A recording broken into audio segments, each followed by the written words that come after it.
Carlos em breve vai situar sobre o projeto. Eu gostaria, em nome da Universidade Federal de Minas Gerais, agradecer a presença de vocês, agradecer ao programa de pós-graduação em psicologia que apoiou esse evento, e ao PSILACS, que é o Diretório de Pesquisa da Psicanálise e Laço Social Contemporâneo, que contribuíram e deram apoio para que o evento acontecesse, e dizer que ele nasce como um movimento político-científico no seio de um movimento internacional que pensa com crítica o lançamento do próximo DSM-5, a realização no ano que vem. E então, o professor Roberto Calazans, junto com o professor Duarte Pires Neto e eu, a partir de uma conversa do Roberto com o francês, que está liderando o movimento, começamos a pensar que, além de manifestos escritos, é importante a gente colocar em questão o que significa o DSM, mais uma edição com os dados alarmantes que a gente tem de crescimento de diagnóstico, desvios, né, que a indústria farmacológica faz nesse campo. Seria importante colocar em debate o contexto e o histórico, a clínica, a política que envolvem esse lançamento do DSM-5. Eu vou passar a palavra para o Roberto Calazans, que é professor da Universidade Federal de São João del Rei, e em seguida nós vamos escutar a professora Ângela Porcaro da Casa, da UFMG, o professor Júlio também, Júlio de Castro, Eduardo de Castro, da Universidade Federal de São João del Rei, e em seguida o Duarte, que também veio do Triângulo Mineiro, da Universidade Federal do Triângulo Mineiro, para trabalhar com a gente nesse momento. Eu queria agradecer a presença de todos e dizer que eu não vou conseguir ficar até o final, mas fico até meu bebê chorar no carro ao lado e me chamar.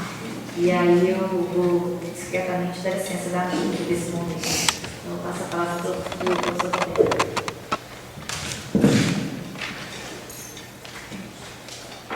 Bom dia a todos.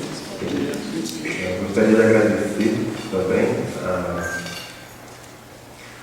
a acolhida que a UFMG está dando para esse nosso evento, para esse nosso movimento, né? E esses debates que já aconteceu um em São João del Rei há um mês atrás, e que hoje acontece aqui na UFMG, e daqui a um mês nós vamos fazer um debate nos mesmos moldes na USP,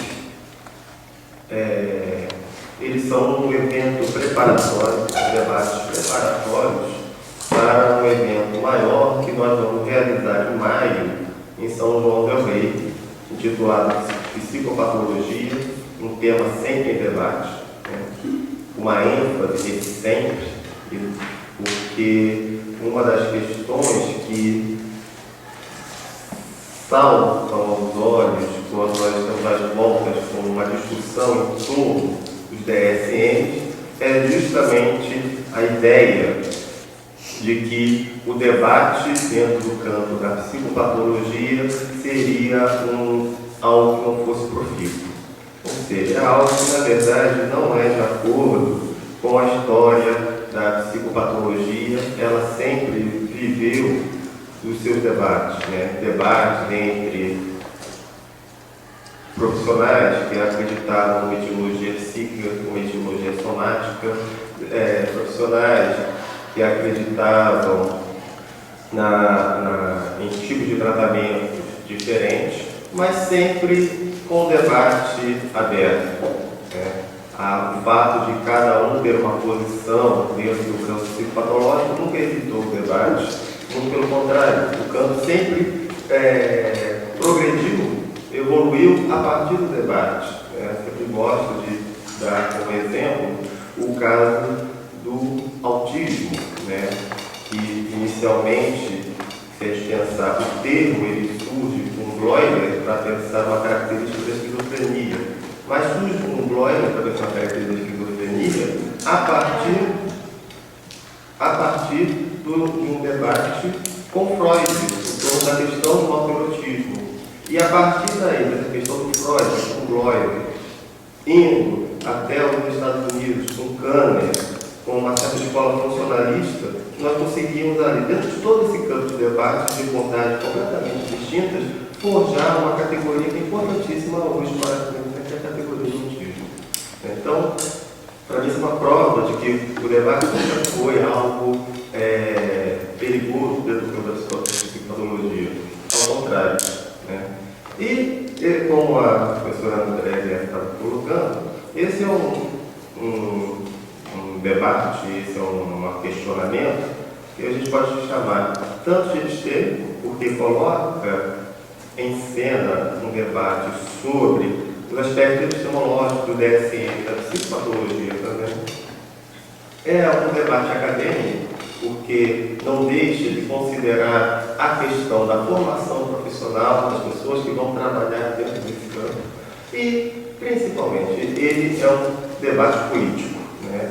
Porque ele não deixa de ter impactos sobre o tipo de laço social que a gente deseja e não deixa de ter impacto sobre as políticas públicas que vão ser definidas a partir do tipo de critérios diagnósticos que vão ser utilizados. Né? Então, e é um movimento que surge a partir de uma série de manifestos, né? O primeiro manifesto, mais um caráter de manifesto, é um manifesto de 2009, que é o Manifesto de Ravenna, que é um manifesto em defesa da psicanálise. Não um manifesto em defesa da psicopatologia, mas em defesa da psicanálise. E nesse ano, né, em 2011, nós tivemos um manifesto de Barcelona, de Buenos Aires e de Paris, em abril e maio, e o de São João também, que contou com a participação e o apoio tanto do PSILAX e do Laboratório de Patologia e Psicanálise do FMG, quanto do Laboratório de Teoria, Crítica Social e Psicanálise da USP, quanto do Núcleo de Pesquisa e Extensão em Psicanálise da Universidade Federal de São João também. E ele se insere nesse movimento em que esse mal-estar que traz em torno de uma ausência de debate, de uma ausência de questionamento, de uma ausência, de uma ignorância em relação à história da psicopatologia, uma história dos tratamentos do sofrimento psíquico, né? Traz não somente a nós que estamos aqui como desses laboratórios, que estamos aqui no Brasil, mas é um mal-estar que também perpassa outros lugares do mundo, outras perspectivas teóricas, não somente a psicanálise, né? E então nós achamos que esse seria um momento adequado, um momento ideal para a gente retomar o debate, retomar os questionamentos, retomar as discussões, porque somente a partir daí que a gente acredita que um movimento dentro da psicopatologia, dentro do campo do sofrimento psíquico, em relação aos tratamentos, em relação ao uso, ao modo de uso de psicofármacos, dos tratamentos, em relação ao índice, ao aumento do índice de transtornos que a gente vê surgindo, principalmente ligados com a infância, a gente vê muitos transtornos surgindo e aumentando o índice desses transtornos em relação ao transtorno de déficit de atenção, ao transtorno autístico, ao espectro autístico e tudo mais. Né? Então, é dentro desse espírito, dessa perspectiva, que nós estamos encaminhando nossos debates, nossas discussões, o nosso movimento. Né? Bom, eu agora gostaria de passar a palavra então para a professora Ana Porcatas, continuar então o nosso debate aqui no nosso.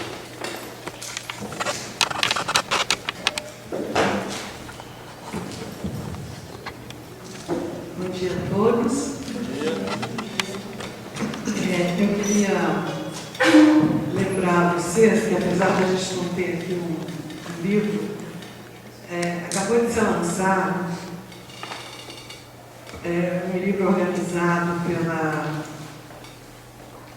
por Alfredo Jerusalinski e por Silvia Fendrix, chamado O Livro Negro da Psicopatologia Contemporânea,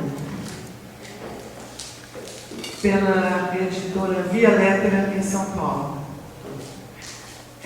Nesse livro, um livro composto de mais de 20 artigos, que criticam e que analisam a função do, né, o que o DSM produziu nesses anos em relação a qual é o impacto social mesmo, né, do DSM.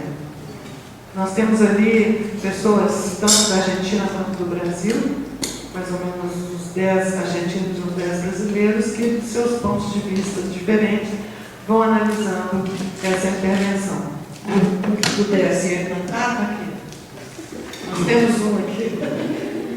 Vamos lá, então, até é bom, porque eu vou me referir a uma introdução de um elemento que tem nesse livro, que os editores vão colocando, que o DSM solicitou à Câmara Inglesa de Psiquiatria que analisasse um pouco os quadros, o que pensava sobre o DSM, quais seriam as novas, o que eles teriam a complementar no DSM, e eles colocam que, então a Câmara Inglesa de Psiquiatria coloca que ao menos 3 doenças novas, né? Aqui. Em 28 de julho de 2010, a agência de notícias Reuters deu a conhecer a resposta ao Royal London College of Psychiatry, que eles endereçaram ao grupo de psiquiatra que nos Estados Unidos está encarregado de revisar e corrigir o DSM-4 para a edição do DSM-5. Né?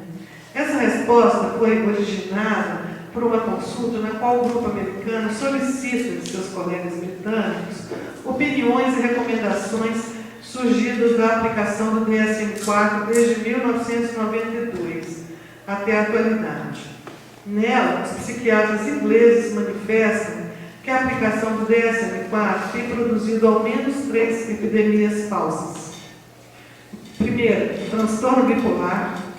Segundo, o transtorno de déficit de atenção e hiperatividade. Terceiro, o autismo infantil. Como você sabe, o espectro autista foi ampliado de tal maneira que hoje nós temos 1 em cada 150 crianças da população sob efeito desse diagnóstico do espectro autista. Né? Então, nesse livro, vocês vão encontrar vários colegas debatendo essa questão. E o que eu venho trazer hoje aqui, a minha contribuição para essa discussão, é a respeito do efeito bumerangue da classificação psicopatológica na infância. Bom, nos impasses epistemológicos implicados na observação clínica classificatória da criança, podem ser iluminados considerando a construção da psicopatologia da criança e a valência da criança no discurso social. A consequência da suposta objetivação da psicopatologia, tal como sistematizada no Manual Diagnóstico Estatístico dos Transtornos Mentais, reduz a criança a uma linhagem médica que lhe é alheia e não contempla seus laços sociais primários. Os quadros encobrem não apenas a consideração da diacronia na qual o sujeito se constitui, mas também destituem a singularidade que se produz por efeito do engaste do sujeito nos traços identificatórios de sua filiação. Essa condição iatrogênica do diagnóstico, assentada sobre o alicerce do método de observação transcritiva do DSM, né, é constatável no efeito bumerangue que amplifica a ordem de grandeza dos quadros clínicos, na medida em que atesta com rigor científico capaz de excluir o saber parental ordinário, constitutivo do laço social de qualquer criança. Ou seja, esse laço identificatório a partir do saber parental é totalmente desqualificado em função de um saber supostamente científico que diria sobre quem é essa criança. Reduzida à orientação do saber médico, a criança perde sua linhagem cultural originária. Nela, decalca-se um nome que, além de anônimo, a classifica como pertencente a outra família, de genealogia médica. Bom, eu vou apenas desdobrar um pouco isso, né, para que a gente não fique, que a gente tenha tempo efetivamente de debater o que nos traz aqui. A incidência da morbidade sobre o desejo que uma criança condensa constitui uma lesão que pode atingir a rede de significações nas quais a criança se estrutura e sujeita. Na medida em que a saúde é fiadora da sustentação do ideal do qual o filho é promessa, o efeito de um diagnóstico de transtorno psiquiátrico pode atingir a subjetivação da criança. Então, o que vale a pena dizer é que apenas a nomeação disso, da criança, localizando sobre o nome dela, o nome de uma síndrome, pode colocar em risco o processo de subjetivação da criança. O que faz o DSM? Antecipar quadros que só seriam, vamos dizer, que são apenas hipóteses, que não têm como ser confirmadas, a não ser uma posterioridade. Só que ao antecipar, eles estabelecem a criança nesse lugar. Apesar da estruturação do sujeito não redigir na condição orgânica, um distúrbio de funcionamento orgânico ou psíquico pode decidir a estruturação do sujeito ao tornar-se um traço prevalente através do qual ele é reconhecido pelos seus agentes parentais e pelos agentes do seu tratamento. Trata-se de situações em que a importância de um distúrbio adquire tamanho privilégio que a criança sujeita se perde no organismo em risco de insuficiência permanente. Assim, a impotência representada pela doença impede que a criança concreta coincida com a criança idealizada pelos pais, já que não pode responder de onde é esperado, não pode alimentar a ficção que a sustém na posição que lhe foi atribuída. Constatada a insuficiência da sua própria interpretação sobre as manifestações da criança, os pais suspendem seu desejo de filho ideal. Essa insuficiência manifesta no distúrbio psicopatológico, atinge os agentes familiares que não detêm o saber especializado para tratá-lo. Eles não podem, senão, estender ou transferir suas funções ao saber especializado. Para cuidar e proteger, os pais fazem eles mesmos de funcionários desse saber científico que os orienta na realização do tratamento mais eficaz. A nomeação precoce de um transtorno psiquiátrico pode provocar um deslocamento não apenas da identidade atribuída à criança, mas também desloca a posição dos pais, já que a condição de criança não pode ser reconhecida e nem cuidada por meio do saber parental. Deslocando essas funções para os especialistas, agentes de saúde, a insuficiência da criança traz na sua esteira a insuficiência dos pais. Ou seja, os pais abrem mão do seu lugar de pais, de lugares daqueles que vão instituir e fazer um projeto para uma criança e delegam isso para o saber parental, para o saber científico. Na lacuna do saber parental, o diagnóstico, em sua função de instrumento classificatório, etiológico e nosográfico, compreende o que é irreconhecível pelos pais e indica terapêuticas que reconduzirão ou adaptarão a criança à normalidade, condenando, aliviando ou salvando os pais do mal-estar que a doença produz aos ideais. Na medida em que o especialista é localizado pelos pais como um agente da saúde plena, aquele que o substitui enquanto sanciona o futuro da criança e que ele se submete, sua palavra prognosticadora tem primazia tal que, ao antecipar o adulto que essa criança será, torna-se referência fixa em que os pais orientam seu laço com a criança. Afinal, pelo bem da criança e diante dos argumentos científicos do especialista, não resta alternativa aos pais senão guiar-se pelo saber harmônico da verdade da ciência, já que não podem mais orientar-se por seu desejo.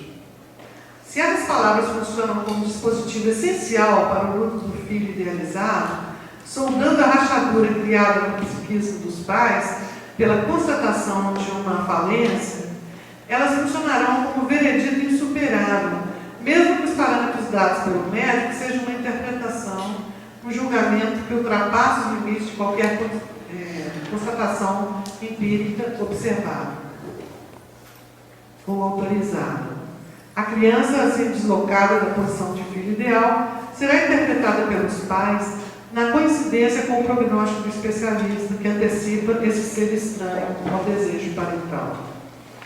A nomeação diagnóstica pode adquirir tamanha valência que destitui o nome próprio da criança, substituindo pela identidade social conferida pelo nome da síndrome, em que a medicina localiza, define e torna transparente a estranheza causada por ela.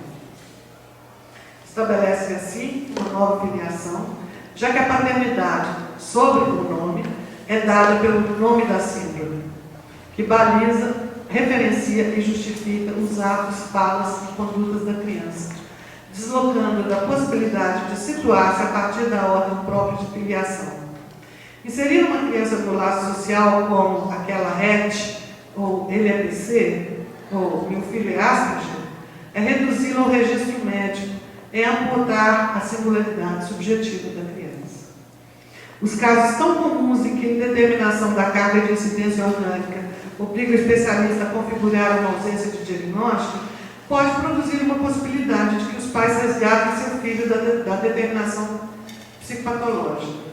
Mas o que se verifica geralmente é que o texto médico que situa a criança sob a rubrica da inespecificidade é produtora de um vácuo ainda maior, pois que configura a não pertinência da identificação parental e a retira até mesmo da localização simbólica dada por uma patologia reconhecível.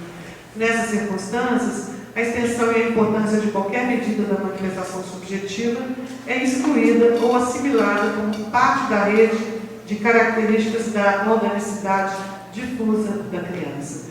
Ou seja, muitos casos, a grande maioria dos casos, não pode ser diagnosticado definitivamente, nem mesmo pelo DSM-4. Mas na medida que o DSM é a referência, a criança fica sem diagnóstico, fica como se fosse um diagnóstico inespecífico e a criança fica no limbo, sem o nome próprio e sem o nome da síndrome. Ou seja, ela fica à mercê de qualquer coisa e nada que ela produz é referenciável como manifestação de um sujeito, mas torna-se uma manifestação da síndrome.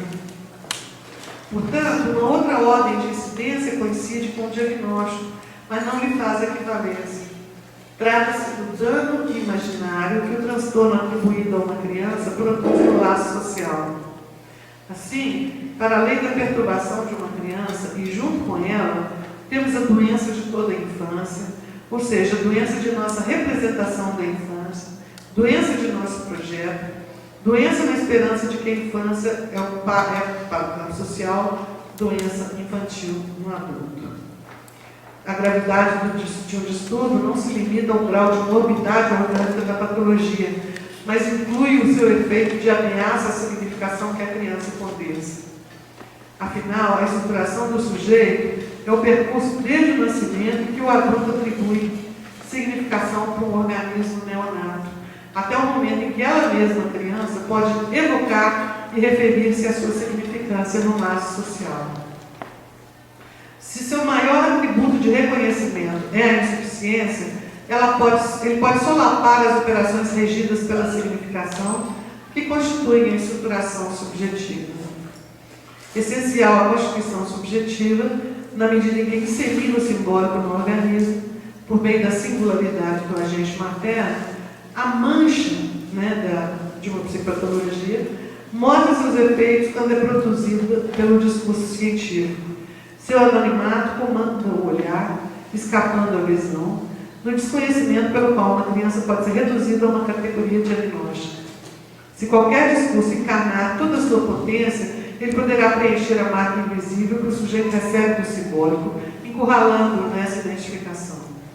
Enfim, a extensão do quadro clínico ultrapassa os períodos da morbidade, já que depende da rede discursiva em que a patologia é inscrita.